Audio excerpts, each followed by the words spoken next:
Оройн мэд хүргийн үзэгчтэй сэдв шийдэл ярилцлагын удаагийн дугаар эхлэхэд бэлэн боллоо. За бид энэ удаад Улаанбаатар орон сууцчлал компани гүйцэтгэх захирал Төмөр Төмөтэй за гэр орооллыг орон сууцчлуулах асуудлаар одоо нөхцөл байдал ямар байгаа, ажлууд хэрхэн явагдаж байгаа талаар ярилцах болно. Оройн мэд хүргэе тань. За оройн мэд хүргэе. За тэгэхээр компани байгуулагдаад 4 сар өнгөрсөн байна. Та дараалаад. Тэгэхээр энэ компани ер нь нийслэлийн өмчит компани байгуулсан олон жил хэрэгцсэн гэр орооллыг дахин төлөвлөлтийн асуудал дээр яаж хэрхэн ажиллах дээр эхлээд яриа. За яг энэ компаниг байгуулсан нэг 2-3 шалтгаан байгаа юм. За нэгдүгürt нь энэ ашиглалтын шаардлага хангахгүй орон сууцны төслүүд гэж нэлээд олон төслүүд хэрэгждэг болсон. За энэ төслүүдийн хэрэгжилтийн хувь бага байсан. Маш олон иргэд олон мянган иргэд бол хохирцсон байдалтай. Өнөөдрийг хүртэл ийм байдалтай. Хоёрдугаарт нь гэр орооллын дахин төлөвлөлтийн хүрээнд яг энэ тусгайлан гаргаж өгч дэд төвүүдийг хөгжүүлэх ийм компани хэрэгтэй болсон. За энэ хоёр үндсэн шалтгаан дээр за гуравдугаарт нь бол мэдээж газрын менежмент хийж газар чөлөөлөлтийг идэвхжүүлэх дээр компани өөрийн тодорхой бодлого гаргана гэсэн ийм зайлшгүй нийгмийн шаардлагаар одоо байгуулагдсан компани гэж ингэж ойлгож байна. Компани байгуулагдаад нэлээдгүй судалгааны ажлуудыг хийлээ. За жишээл ашиглалтын шаардлага хангахгүй хэдэн байр байдсан байна. Хэдэн иргэд хохиров. За гэр орооллын дахин төлөвлөлтөн дээр бид ер нь юуг анхаарах ёстой гэдэг чиглэлээр өнөөдрийг хүрсэн. За ажлууд бол нэлээд эрчимтэй явагдаж байна. Шинэ төсөл хөтөлбөрүүд хэрэгжиж эхлэх гэж байна. Ийм байдалтай байж. За тухайлбал сэлбэд төв дээр хэд сүүлийн 2 жилийн хугацаанд бас нэлээд эрчимтэй газар чөлөөлөлтийн ажлууд өрнөлөө. Одоо явц ер нь хэдэн хувьтай байна. Багц хоёрын тендер зарлагдсан байна шүү дээ. Сэлб дэд төв онцлогтой. Энэ Улаанбаатар хотын хоймор хэсэг нь Чингэлтэй дүүрэг. За урд хэсэг нь хөгжиж байдаг. Хоймор хэсэг нь хотын төвөөс нэг ганц 2 км-ийн цаана ингээд гэр орооллууд байж байгаа. Гадны одоо мэрэгчлэтнүүд харахаараа хойд хэсэг нь илүү гоё харуулцтай, илүү гоё байх хэрэгтэй юм байна шүү дээ. Энэ хойд хэсгээ хөгжүүлээч гэдэг зөвлөгөөг бол олон жил өгсөн юм байна л. За тийм хамгийн ойрхон, хамгийн хөгжих боломжтой гэр орооллгүй болгох анхны бүсүүл Чингэлтэй дүүрэг байх боломжтой байна гэж үзээд Чингэлтэй дүүргийн газар чөлөөлөлт хийсэн.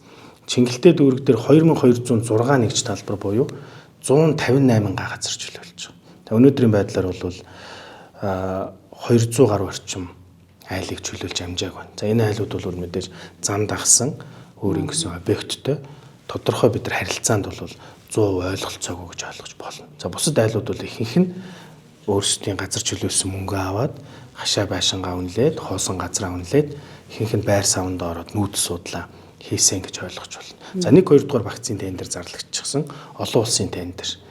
Энэ бол 24-нд нээн гэж байгаа. За өцөгдөрхөн Улаанбаатар хотын дарга бол холбогдох албан тушаалтнуудад за 3-4-ийг яралтай зарлах чиглэл өгчээсэн. За энэ 12,000 айлын орон сууцны асуудал байна. За Улаанбаатар хотын хамгийн хүндрэлтэй асуудал бол мэдээж дулааны асуудал, цахилгааны асуудал гэж хоёр асуудал байна. За энэ хоёр асуудлыг шийдэхийн тулд мэдээж төвийн дулаанд холбогдох боломжгүй тохиолдолд бидний дэд төвүүдийг хөгжүүлнэ гэж. Хамгийн анхны хөгжүүлсэн дэд төв бол Сэлб дэд төв. Сэлб дэд төв 12,000 айлыг дулааны асуудлыг шийдэх боломжтой. Цахилгааны асуудал шийдэгдсэн. Бөөрөлжүүтийн цахилгаан станцын асуудал дээр Улаанбаатар хот хөрөнгө оруулалт хийсэн. За Багнуурын батарей хавраагын станц дээр мөн хөрөнгө оруулалт хийсэн. Ингээд Улаанбаатар хот бол цахилгааны асуудал дээр тодорхой шийдлүүдийг олсон гэж ойлгож болно. Одоо бид нар дараагийн Толгойт дэд төв, Баян хошуу дэд төв, Дэнжимэнг дэд төв, Шараад дэд төв гэж хөгжүүлж чадах юм бол гэр орооллын асуудлыг тодорхой шийдээд явна л гэж ойлгож байна. Сэлб дэд төв дээр газар чөлөөлөлтөн дээр гэхэд нөгөө газрын үнэлгээний асуудал дээр маргаан нэлээд үүсдэг. Ер нь ирээд мэдээж. Тэгэхээр энэ дээр нөгөө нэг 3 сонголтыг өгöd ирсэн шүү дээ. Орон сууцаа газар өгöd орон сууц авч болно. За энэ удаа бол бид нэр цэвэр мөнгөөр дараагийн удаа бид нар сонголт руу орно. За энэ удаа бол бид нэр ерөөсө дундаж 0.7-тай газартай хүн бол 180 орчим сая төгрөг харсан. Дундаж айл. За дээр нь мэдээж одоо барилга байшин, үйл хөдлөх байх юм бол тэдрийг тодорхой хэмжээнд үнэлж байгаа. Иргэд маш сэтгэл хангалуун. Ер нь бол улсын хэмжээнд анх удаага юм өргөн газар чөлөөлөлтийг явууллаа гэж үзэж байгаа. 2206 айлтай тохиролцсон гэдэг бол маш том тоолтой. Урд нь бол ийм тохиолдол байсангүй. За дараагийн удаа бид нар энэ 12,000 айл ашиглалтанд орсны дараагаар энэ 12,000 айлаа худалдан борлуулах юм уу? Эсвэл цэвэр байраар шууд газрыг солилцох хэлбэр рүү шилжүүлэхэд Чингэлтэй дүүрэг нь 32,000 гэр орооллын өрх байгаа юм. За ер нь бол тэгээд Чингэлтэй дөр хамгийн ихэнд гэр оролцох болох нь ойлгомжтой. За дараагийн удаа бид нэр толгойд баян хөшөөрөө газар чөлөөлөлтийн ажлуудыг хэрчимжүүлнэ. Саята тэгж штэ одоо газар чөлөөлөлт эрчимтэй явагдсан ч гэсэн яхаа хүлийн зөвшөөрөхгүй байгаа нэг 100 орчим гаруй айлар хөлн аж ахуй нэгж байгаа гэдэг. Энэ дээр үнэлгээнд дээрээ тохиролцохгүй байна. Тэгээ зөвшөөрөхгүй биш үү? Энэ одоо цэвэр бид нар зөвлөлдөж ярилцж байна л гэж ингэж болох. Газар чөлөөлөх албаныхан бол тодорхой ойлголцолд хүрээд энэ ажлууд ингэж чигтрээд явна. Мэдээж нөө барилга байшин объектуудыг буулгахаас ахуулаад тодорхой бас хүндрэлтэй нөгөө бусад жирийн нэг айлаас бол жоохон хүндрэлтэй л гэж ойлгож байна. Анхны 20 минутын хот буюу сэлб хот байгуулагдах гэж байна. Чинь 20 минутын хот концепт хажуудаа сургууль цэцэрлэг бүх юмтайгаа үйлчлэгээний төвөттэйг 20 минутын дотор л алхаад ингээд бүх үйлчлэгээг авчдаг. Заавал хотын төв рүү орж ирэх шаардлагагүй. Манай онцлог бол нэг төвд хот байхгүй юу? Ганцхан хотын төвд. Бүх талаасаа ганцхан хотын төв рүү орж ирдэг. Тэгэхээр энэ хотын төвийг л олон төвд хот буюу дээрэс нь энэ дүүрэг зарим дүүргүүдийг хуваах хот хэлбэр рүү шилжүүлэх гэдэг энэ концепцийг л хэрэгжүүлэх гээл явж байна. Энэ бол нэлээд сүүлийн хэдэн жил яригдлаа шүү дээ. Одоо сэлб дэд төв дээр гэхэд 4 багц гэж хоосон тийм 4 багц 3 мянгаар. Хэдэн жилийн хугацаанд ер нь хэрэгжих төлөвлөлттэй байна. За ер нь бол тэгэл 27-8 он гэл орох болов гэж ингэж үзэж байна. Одоо 1008 айлын орон сууцыг та нар харж байгаа ногоон нурд баригдаж байгаа. Энэ 1008 айлын орон сууцыг бид нар худалдан борлуулж за бас яг ингээ газраар соличих гэхээр бас л маргаантай асуудлууд гарч ирээд байна. Тийм учраас энийг хамгийн сүүлийн бидний хотын дарагтай ярьж байгаа шийдэл бол худалдан борлуулад тэр худалдан борлуулж олсон мөнгөөр яг саяных шиг зурагт дэнжийн мянга орчмын газрыг чөлөөлнө гэж байна. Зурагт дэнжийн мянга газрын орчим. За энэ айлуудыг чөлөөлөд мөн дараагийн төсөл хөтөлбөрүүдийг хэрэгжүүлээл явна. За энэ удаагийн сэлбийн онцлог үл яг 500 сая долларын бонд тосгоцсон цэвэр мөнгөний хэлбэрээр явж байна. Дараагийн удаа бидэд чөлөөлсөн газар дээр одоо энэ бүтээн байгуулагч өөрсдийн компаниудаа саналтай.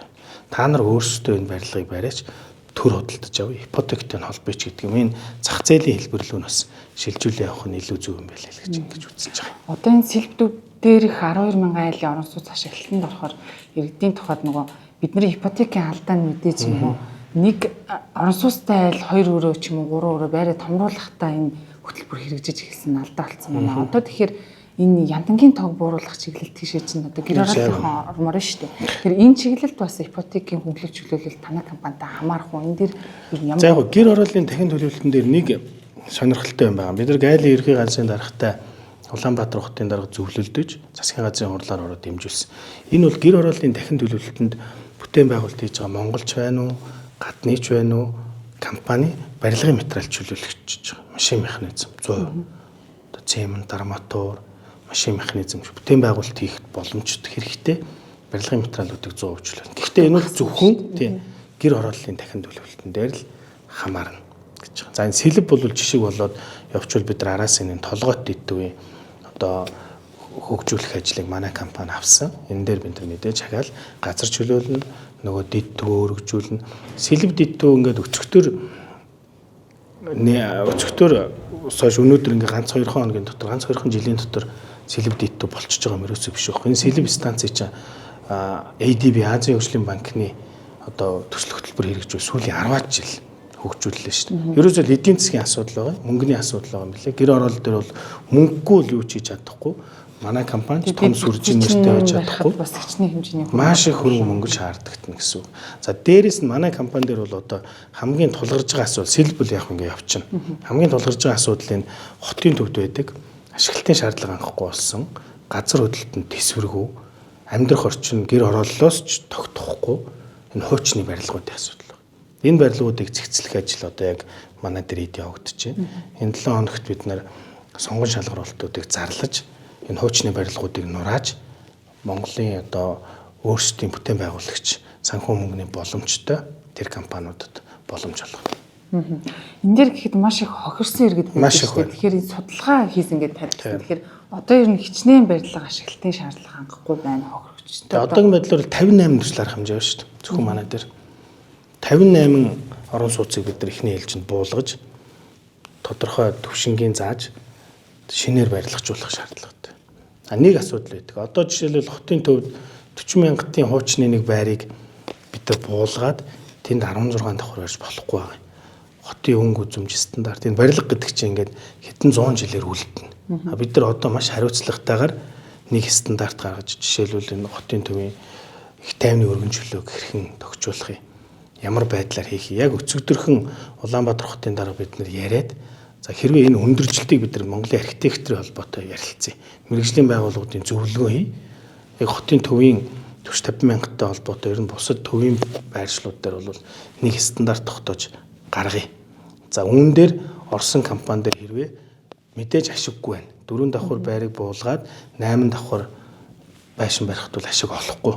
Зөрүү мөнгөний нь бол нийслэлийн төсөв татаас хэлбэрээр эсвэл газар дүүцүүлж олох хэлбэрээр ч юм уу компаниудтайгаа зөвлөлдөх байдлаар хэдүүлээ шийдъя. Эсвэл бол энэ хотын төв бүх газрын даунтаун хэлбэрээр өндөр байшин барих юм өнтер гэл нэлээд юмнууд яригдж байна л та. Одоо тэгэхээр таны яриан дээрээс одоо төлөвлөлтөө бид дахиад нэгэнтээ одоо энэ Улаанбаатар хотын төлөвлөлт алдагдсан учраас одоо бид гэр орооллыг дахин төлөвлөж байгаа учраас одоо маш сайн архитектур төлөвлөгөөтэй үзэхгүй бол дахиад алдах байдаг гэдэг. Тэгээд ерөөсөө тийм шүү. Тэгээ одоо энэ сэлб стандарт жишээ гараад ирчихэв. Толгойт гоё болчихно. За энэ Динжимийн орчим бол их аятайхан болчихно. За тэгээд дам даржаа шар хадны чиглэл аятайхан бол ихний юмаа сайн хийж үзэх хэрэгтэй байна. Сэлбийг аятайхан хийчихвэл тэгээд ер нь дараагийн жишээ бидний амар мөнхийн энэ ажлыг хийх ш дараагийн хүмүүс нь яг тэр жишгээр нь дараагийн газар нь тодорхой олон төвд хотыг бий болгохын төлөө зайлшгүй шаардлагатай ажиллах хэрэгтэй. Одоо харин бидний саяны яг гол асуудал бол энэ их тайвны өргөнжлөлөө. Энэ 40-50 мянгатын асуудал. Энэ хотын төвөө бид нар яаж төлөвлөх үү гэдгээ 20-40 дээрээ нэлээд сайн ярьж байна.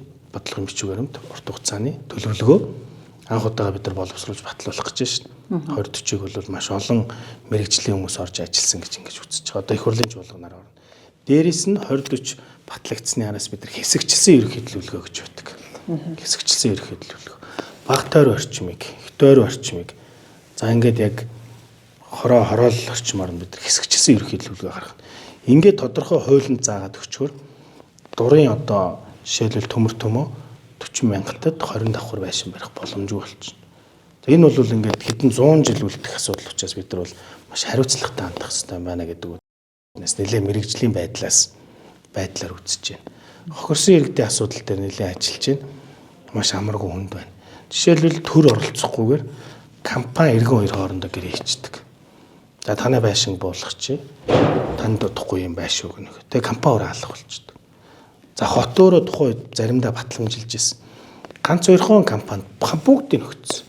Тэгээ нөгөө компаниуд нь ямар ч төсөөл хэрэгжүүлдэг. Өнөөдөр би жишээлбэл уран проект компани хэрэгжүүлж байгаа нь хүнсний 4-р дэлгүүр Сүхбаатар 4-ийн 6-р хороонд байрлах. Байшингийн нураагаад 3-4 жил болцсон. Иргэд нь орох хоронгүй түрээсийн мөнгө нөхгүй юм байдалтай төсөл дээр очиод ажиллаж. Манайх руу шилжсэн бид нар төсөл хэрэгжүүлнэ.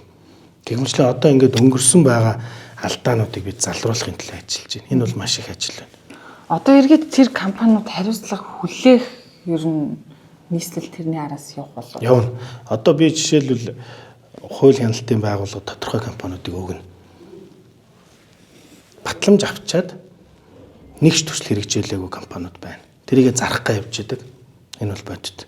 Гадна дотныхын бид нар батламжтай. Батламжийг хараад иргэд гэрээ хийчихдэг. Төр тэтгээд. За энээс хойш бол ийм болохгүй учраас л энэ компаниг байгуулсан. Одоо манайх иргэнтэй гэрээ. Та жишээлбэл одоо ашиглалтын шаардлага хангахгүй. За одоо хуучны байр гэдэг ойлгомжтой байна. Хуучны байранд амьдардаг байлаа гэж бод. Шинжлэх шаардлагатай байна. Тэгэх юм бол тантай манайх гэрээ таныг бид нар өөрсдийн одоо төр суурьшуулах байр гэж бидэнд байна. Тэндээ авчаа байлгах үн төлбөргүй. Та буцаад таны хуучин амьдарч исэн байшин шинжлэгдээд ирэхээр таныг буцаагаад байранд чинь төр авчиж оруулна. Ингээд төр иргэдэд хамгаалах ёстой учраас энэ компани байгуулагдсан л гэж ингэж ойлгож байна. Одоо бид нар өнгөрсөн бүх алдааг ингээд залруулах гал хамаг ажил хамаг нервэ ингээд сүүлийн хэдэн саруудад барж байна. Иргэдийнхээ талд зогсох ёстой шүү дээ. Иргэд бас хамгаалалттай авах хэрэгтэй. Тэгэхээр нийслэл эрхчлүүлүүдэд ч гэсэн одоо танай компани руу нэлээдгүй чиглэж төсөв хөрөн оруулалт хийхээсгөр аргагүй гэж ойлголоо. Төсөвг бол бид нар ажил хийж чадахгүй шүү. Тэрийг бол би нийслэлийн иргэдийн төлөөлөгчтэй урлын төлөөлөгч учраас байнга тогтмол хэлж байгаа. Манай дээр төсөв баталж өгөхгүй бол бид ажил хийхэд хүндрэлтэй шударгал хэл. Хариу төсөв мөнгөтэй бол бид нар энэ хүмүүсийнхээ төлөө ажиллахыг хүсэж байна гэл ингээл саналаа бол тавьчихна. Тэгэхээр нэлээдгүй иргэдийн зүгээс яг цахим орчинд гэр ороолыг дахин төлөвлөлтийг дэмжиж байгаа ч гэсэн төр яг нөгөө хэдий болтлын орон сууцчлалтыг тас яг яриандаа хагас дурдлаа л да дараагийн жишгүүдэд энэ барилгын компаниудыг аваач гэдэг бол нутгийн дурлалж гэдэг юм. Тэгэхээр хэдий болтол одоо нөгөө төсвийн хөрөнгөөр ингэж зарцуулах вэ? Цаашдаа одоо нөгөө эдийн засгийн боломжоор энэ компаниуд нь ч юм уу жишгээр нь явуулах вэ гэдэг дээр ер нь жилийн тооцоол ер нь юу байна? Тэг ер нь бол юу байгаа энэ төр өөрөө л хамаг амруу ордог л их буруу. Энэ жишгээс л үүдээ бид нар салах хэрэгтэй. Тийм учраас бид нар бүтээн байгуулагч барилгын сайн компаниуд бий. Дээрээс нь хөгжих боломжтой компаниуд гэж бас байгаа. Юм болгоныг бид нэг сонио хандлагаар харддаг. Сонгон шалгаруул тэгэхээр ажлын туршлагатай тэдэн жилгээд нэг юм нэг дээр үе нэг социо нэг хэдэн бичгтэй. Тэгээд үнэхээр юм их хүсэлтэй шинэ компани байвал яах вэ? Хөрөнгө оруулалт татцсан, хэдэн найзууд нэгтцсэн, банкны зээл авчихсан, тодорхой санхүүтэй хөгжиж гисэн залуучууд байвал яах вэ гэдэг асуудал гарч ирж байгаа. Тэгэхээр тийм залуучууд, тийм компаниудыг бид нар дэмжиж ажиллана. Цаашдаа бид нар юу оруулах вэ гэхээр энэ хамгийн чухал юм бол энэ компаниуд өөрсдөө чадамжтай хөгжиж эднэр барилга байшин авч бүтээн байгуулалттай. Энэ компаниудад яагаад хөнгөлөлтөө зээл өгч болохгүй гэдэг саналыг ч бид цаашдаа ярина. Гэхдээ өнөөдөр бол ярихад хүндрэлт байна. Яагаад тэгэхээр энэ улс орны эдийн засгийн байдал ямар байгааг та нар бүгдээрээ мэдчихэж байгаа. Одоо орон сууцны үн маш өндөр байна л да. Тэгэхээр гэр ороолын иргэд орон сууцсанд орохыг бүгд л мөрөөдөж чинь, бүгд л хүсэж чинь. Тэгээ урьдчилгаа төлбөр гэдэг бүгдийнх нь асуудал байна. Тэгэхээр яг энэ дээр орон сууцны компаниуд болохоор газар үнэтэй улс өгдөг, нийслэлээс бид нар үнэтэй авдаг гэдэг асуудлыг тийм байхгүй шүү дээ. Нийслэл ер нь цаашдаа энэ дээр газраа одоо чөлөөлөд ч юм уу, за эсвэл барилгын компаниудад одоо багаар үнэлж өгөөд тэр компаниуд өөрсдөө би яг жишээ ярьж өгье. Одоо ингэ бид нар ингээ газруу чөлөөлнө төр мөнгөөрөө. За тэгэнгүүтээ танай компанид санал тавина. За та нар энэ байршлага байшингаа барь. Бид нар бас дид үтцийг чинь татаж өгнө. Энэ бол төрийн үүрэг байдаг. За харин барьсан барилгаас чинь бид нар тэдээ орон сууц аавна. Ингээл болоо. За тэд авсан орон сууцаа бид нар дараагийн газар чөлөөлөлтөнд ашиглана. Ийм зарчмаар л явна. Барилгын компаниудыг тэгж дэмжиж ажиллана. Ахиж үндсэндээ бонд тусгаж энэ олон зуун сая доллараар төр өөрө байшин барихгүй байхын төлөө явна. Ингэж л зөв жишг рүү орлоо. Зөв жишг рүү орно. Компаниуд өөрсдөө хөгжинэ. Компаниуд боломжтой хэрэгтэй байна. Одоо ингээд дидтүүд ингээд ирэхээр мэдээж сургууль цэцэрлэгийн асуудал яригдж эхэлнэ. Одоо сэлбтээр яригдж байгаа сургууль цэцэрлэг чинь ер нь юу байгаа вэ? Сэлбтээр бүх юм зохицоор тэр зураг нь гадна дотныхоо нийлж байгаа зургийн зурсан юм байна лээ. Тэнд чи яг л нөгөө засгийн газрын 20 минутын хот концепц явна. Сургууль, цэцэрлэг, эмнэлэг, хүчний байгууллагууд ерөөсө бүгд л нэг дор юм байл шин. Одоо тэгэхээр дүүргүүд яаж хөгжинө гэсэн үг вэ? Одоо баян ошууч бай ингээд дидгүүд одоо 20 минут яваад тэгэхээр хүн тэндээсээ бүхэл төрийн үйлчлэгээ болон сургууль цэцэрлэг бүх одоо соёл урлагийн үйлчлэгээ гэж гисэн тэндээс авдаг боломжтой болно шүү дээ. Тэгэхээр за яг хуу соёл урлаг үйлчлэгээ гэдэг нь бизнесийнхэн ороод ирнэ. Тэгэхээр яг энэ тамгын газрууд ер нь бас өөрчлөлт орох болов. Тий, өөрчлөлт орно шүү дээ. Одоо энэ нөгөө засаг захиргаа нутаг дэвсгэр нэгж түүний удирдлагын тухай хууль гэж байгаа шүү дээ. Одоо хотын систем рүү л орох гэдэг. Сэлэвч өөрөө хот болох гэдэг байгаа шүү. Одоо баахан хороонууд байгаа шүү дээ. Тэгэхээр бас хороонуудыг хороо томигдно. Хотын систем рүү орно. Хот өөрөө болцохоор төсвийн ерөнхийлөн захирагч болоо авчина. Тэгэнгүүтээ тэр хотыг өөрсдөө хөгжүүлээд байна. Хот өөрөө төвтэй болохгүй бол одоо жишээлбэл шууд бид нар Дэнжин Мянга хот гэж шууд тавьчихаа тэр чи ямар ч ашиг олох боломжгүй, орлого төвлөрүүлэх боломжгүй, өөрсдөө орлого олох боломжгүй. Цэвэр татаасны гэр орооллын хэдэн айл болох гэдэг шүү дээ. Тийм учраас дид төвүүдийг хөгжүүлэх сэлб хот байгуулагдах гэж шүү дээ. Одоо ингээд 25 оны 1 сарын 1-ээс сэлб хот гэж нэрлээд тухайлбал тий жишээ авах нь ингээд тэр хот нь өөрийнхөө эдийн засгийг бүрдүүлдэг, тодорхой орлого улсад төвлөрүүлдэг ийм систем рүү очиж ижил өгч юм байна л гэж бүгд л ярьж байна. Тэг хэрэгжилтийг л хүлээж байна да. Одоо энэ тендерийн хуулийг өөрчлөх шаардлагатай гэдгийг одоо хотын дарга маш олон хэлж байгаа. Тендертэй холбоотой ажлууд гацах асуудал ер нь олон жил үргэлж ажлын гэсэн гарцсан явж байгаа. Тендерийн худалдаа авалтын газрын дарга мөн одоо энэ эдийн засгийн яамных ингээд тухайлсан хүмүүс Улаанбаатар хот дээр сая сүүлийн хэд хоног суулаа. Сайн зэрэг гишүүнээр ахлуулсан ажлын хэсэг. Тендерийн хуулинд өөрчлөлт оруулахгүй бол явахгүй. 5-10 удаа зарлаад болдгоо. Тэгээд эсвэл бол нэг компани шалгарчаар нөгөө компани шүүгчдэг. Ингээд нөгөө бүтээн байгуулалтын сарчин богинох учраас ингээд өнгө нь буцаагаад татагддаг. Тухайн компани, тухайн бүтээн байгуулалтын нутгийн захиргааны байгууллагууд хэрэгтэй иргэд хохирдог. Хэрэгтэй зүйлийг бариад өгч ихээр хэдэн компаниуд тойроод нэг шүүгддэг. Энэ шүүгддэг нэг заваарсан үйл ажиллагааг ер нь жоохон цэгцлэхгүй бол ингээ явахгүй. Энэ барилгын компаниуд ч гэсэн адилхан. Тэгэхээр нэг юм авчаал буцаа шүүгтэл хэдэн жил. Одоо танай компани байгуулагдсанаас хойш орон сууцны компаниуд, барилгын компаниуд ер нь хэр их холбогдож байна, саналуудыг тавьж байна. Одоо мэдээж энэ сэлбэдэд төв дээр нөгөө яг ихний жишгээр гэдэг шиг яг энэ ажил сайн явж ийж нөгөө одоо монголчуудын сүүлийн найдвар гэдэг шиг за бас гэр оролцох тийм шүү гэдэг гэрэл асах гэдэг шүү дээ. Тэгэхээр энэ тендерийг маш сайн одоо зөв компанид ч гэдэм хариуцлагатай компанид өгжээж энэ ажил мэдээж одоо шуурхалж явна. Тэгвэл дахиад гацаал ч юм уу нөгөө компани чимээгүй таг алга болоод ч юм уу тэгээ дахиад сонгон шалгаруулах болдог ийм процесс үүсэж байна. Яг энэ сэлбэг бол онцлогтой. Фидик хэлбэрээр 24 том туслах хэмжээ чи явна. Үндсэндээ олон улсын нээлттэй тендер байхгүй. Гадна дотныхон чөлөөтэй орж ирж болно. Эдийн засгийн маш өндөр чадамжтай одоо компаниуд орж ирэх байна. Тэгэхээр энэ сэлбэг бол маш их сонирхож байгаа. Одоо жишээл манай компани дээр ихтэж чинь Вьетнамын том групп компани ирж уулзлаа. Хятадын Бүгд найрамдах Хятад улсын олон компаниуд ирж уулзсан. Бүгд найрамдах Солонгос улсаас компаниуд холбогдож байна. Үндсэндээ яг энэ Хятад Солонгостой барилгын зах зээл харьцангуй унчаад байгаа учраас өөр одоо улс орн руу очиж барилга байшин барих сонирхолт эдэнд өндөр бий. Тэгэхээр энэ олон улсын том компаниуд орж ирнэ. Энэ дээр бол айх санаа зовхон бол байхгүй. Гэр ороолыг орон сууцчлуулахад хотын төвийн төлөвлөлтийн орон сууцнууд бол мэдээж нөгөө 30% нь ногоон байгууламж барих асуудал алдагдсан. За энэ дээр бол жишг болгож барина гэдэг зүйлийг ярьж байгаа. Тэгэхээр газрын асуудал дээр боломжтой 158 ер нь бол тэг бид нар чөлөөлчихэд байна шүү дээ. Ерөөсөө л нэг л асуудал байна. Одоо энэ төвөөр нэгч газар байхгүй. Хотын иргэн тойронд бол газар байхгүй. Биднэрт хамгийн сүүлийн ихтгэл найдвар бол ерөөсөө л бүх ажлыг газар чөлөөлөхөөр л оруулах. Бүх мөнгө.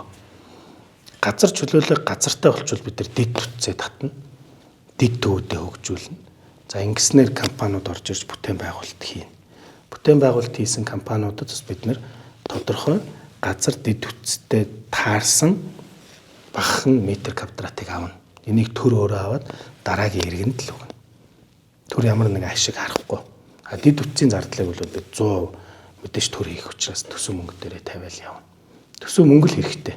Газар чөлөөлж иж иргэд байшинд орно. Газар чөлөөлж иж дахин байшин баригдана. Тэн дээр дахиад гэр орооллын иргэд орон сууцнд орно. Ерөөсөө л нэг ийм сонголт.